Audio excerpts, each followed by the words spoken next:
What's up, YouTube? This is James coming back at you with another informative video. I hope you guys are doing well out there on this Wednesday evening. Doing good myself. I got a story right here that I come across that involves a 61-year-old brother that had his life taken unjustly by the Chicago Police Department. All right, just say that. He was actually a victim of domestic violence and he called the police, you understand? And what happened was, well, they came there and took his life. Okay, there's no excuse for it whatsoever, but it just goes to show basically how a man, especially a black man, you understand, life is looked at as being like don't matter, is nothing, you know what I mean? And he's always the usual suspect, but in this case it wasn't like that, and the cop knew it as far as I'm concerned. Now, I want to play this 3-minute and 40-second video, then we'll get into the commentary. With that, we say good afternoon. I'm Brad Edwards. And I'm Erica Sargent. Breaking right now, he called for help, telling a 911 operator his wife had a knife to his throat, but he's the one police shot and killed. Now we have video of the deadly police shooting of a beloved building custodian. It only took seconds. A Chicago police officer enters an apartment, opens fire with a gun in his right hand, a taser in his left. CBS 2's Tara Molina just talked to the family of the man police shot and killed. Tara. Erica and Brad, they just spoke out here at CPD headquarters. Michael Craig's family calling for justice today, also calling for a change to how CPD responds to mental illness and domestic violence calls. They say it was their father who needed help that day in early October, and it's help he didn't get. First, you're going to hear the 911 call made by Michael Craig himself. Then we're going to show you the video. We're going to cut it off, but I still want to warn you, it's graphic. My wife got a knife on me on the bed right now. Yeah. Around my throat. The call for help from South Carpenter Street in Auburn, Gresham. And what's your name? Michael Craig. Michael Craig dialed 911. Yeah, she got the knife around my neck right now. I can't move. If I move, she gonna kill me. Telling dispatch his son is home, scared, and will hold the door for police. You'll hear him tell his son to go downstairs. When I got the front door open, tell the officers the door is open. The door is open? My kids open the door. Go downstairs so you can let the police in. Go. Do like I said. Go downstairs. That's where police find the 7-year-old boy, like we reported when this happened in early October. As officers walk up to the building, he stays, police go upstairs. You see the officer grab his stun gun.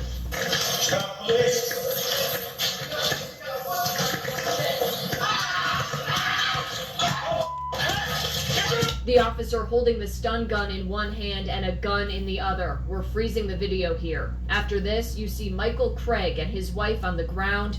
Michael bleeding. An officer grabs a knife from the ground and immediately starts checking on his wife, the woman, who we now know was not injured, not tending to Michael.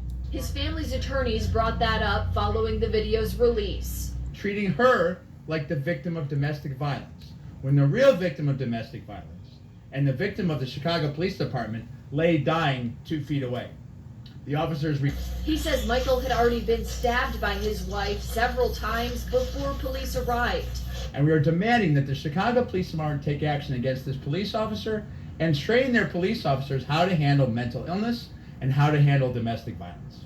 As for his 7-year-old son, his brother, Patrick Jenkins, said he's holding up and going to school, but it hasn't been easy, and no one from the city has stepped in to address what he went through that day. The school that he's attending actually just reached out. They always reach out, they ask, they're concerned.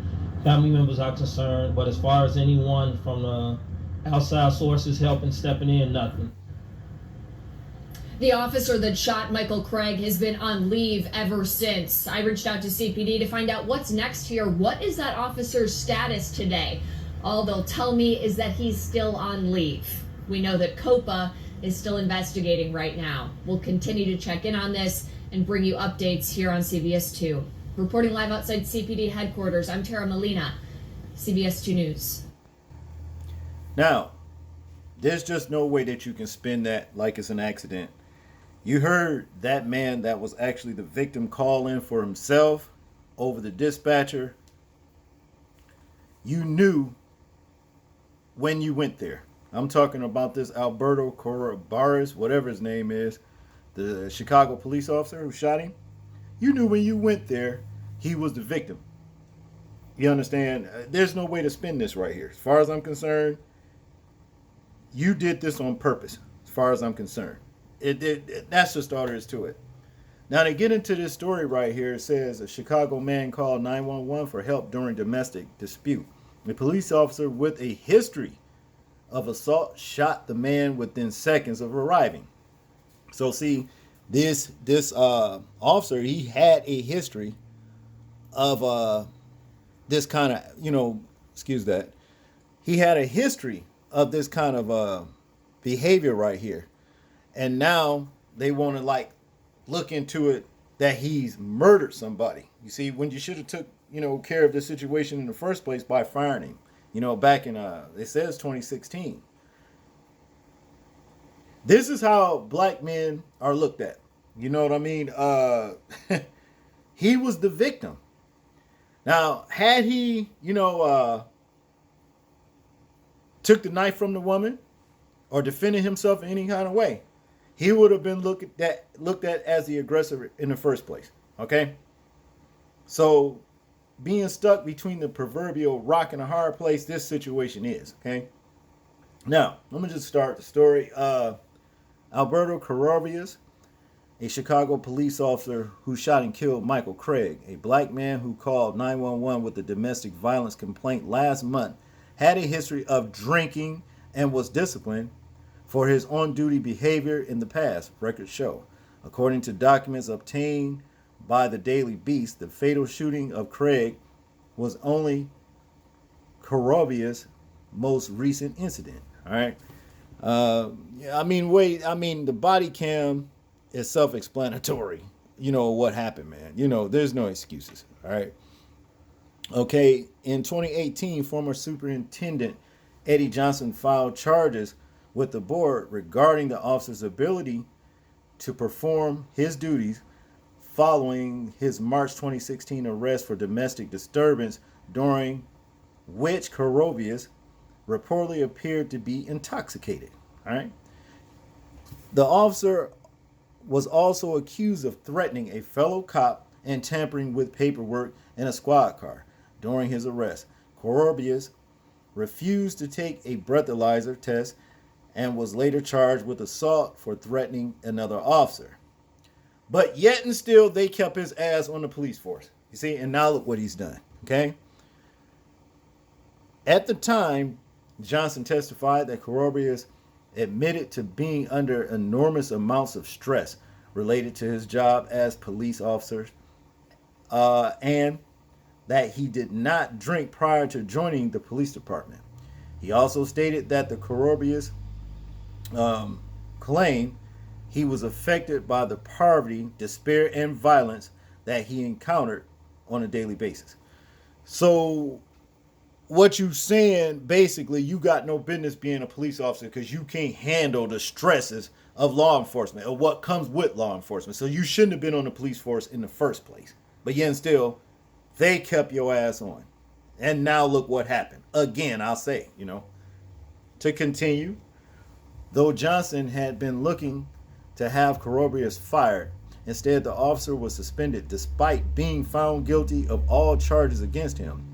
His suspension later only 3 months, his suspension lasted only 3 months, and he was reinstated shortly after seeking treatment for his drinking problem and had been cleared for duty by psychologists. Now Craig's family is questioning whether Corrobares was ever really fit to return to work following the tragic event that took place in the early morning hours of October 4th, when the officer arrived at Craig's home. All right. Now, as far as I'm concerned, he wasn't fit to be a police officer. And I'm gonna add this right here. He probably was under the influence of alcohol when he killed that man. When he ran up there, he had the damn taser and the gun out. You see what I mean? You guys saw that in the video. All right. This is not right, man. This is the kind of shit, man, that makes people hate policing. All right. Now to continue, the officer somehow convinced this police board that he was all set to go and fit for duty. Attorney for the family, Michael Oppenheimer, said during a press conference, the superintendent said he was unfit for duty. He was a danger to the community. He was unfit for duty and incapable of handling a weapon. Okay? Craig called 911 asking the police because he said his wife was holding a knife to his throat as he lay in bed. And we heard that. To continue, Craig's young son had ran to a neighbor to inform them, and they too called the police. When cops arrived, they met the little boy outside as he explained to them what was going on. Body camera footage showed Corobius walking up the stairs to Craig's apartment where he and his wife were arguing. The police officer pulled out both his taser and firearm almost immediately upon arriving on the scene and fired both weapons when entering the bedroom, hitting Craig. ABC 7 Chicago reported. Corobius fired again at Craig when the man tried to sit up. Craig's older son, Patrick Jenkins, told reporters, "My dad laid there like a dog and died." The officer has not been charged as the investigation into the incident is still ongoing. All right. Well, he should be charged. I seen a story where he's since been charged. I'm not really sure, but they need to get this fucking loser off of the police force, and he needs to be prosecuted, and put in jail himself. Okay, I mean, with the history that he has in policing, he shouldn't even been, on the police force. He wasn't fit for to be a policeman. He wasn't. That's just all there is to it. You heard the man call in for himself through dispatch that he was the victim. You heard the man hollering and screaming when the woman started stabbing him, and you run up the stairs while you going up the stairs and get up there and you got both the damn taser and the gun out, and you shoot the man, and you shot him again when he was trying to get up. There was a taser, but you didn't do nothing to the crazy ass woman. And she's got a history herself. It's too bad the man didn't get out. It's too bad. See, there's a lot of men out here. They're in domestic violent relationship by the hands of a woman. But when they're looked upon, they're looked upon with laughter. They laugh at these men. You understand what I'm saying? For being abused by a woman. But the minute he knocked the shit out of her, put her down, whatever happens, well, you put your hands on a woman. Well, he had every right to. If she's trying to harm him, he had every right to put his hands on her and lay her ass to rest if he has to. That goes for anybody that's threatening your health, well-being. That's just what it is. But it's not looked at like that. It's not looked at like that. He's got to take accordingly whatever comes his way. Rather it be abuse from the woman, or in this situation, hell, death by a fucking rogue ass cop that should have been off of the police force. Should have been off. That's all I got on this one, people. Y'all tell me what y'all think about this story right here. I'm interested in hearing your thoughts, views, and opinions on it. Like, comment, share, and subscribe. People, please remember to live your life as though we are being watched. Simply because we are. This is James, and I'm out. Peace.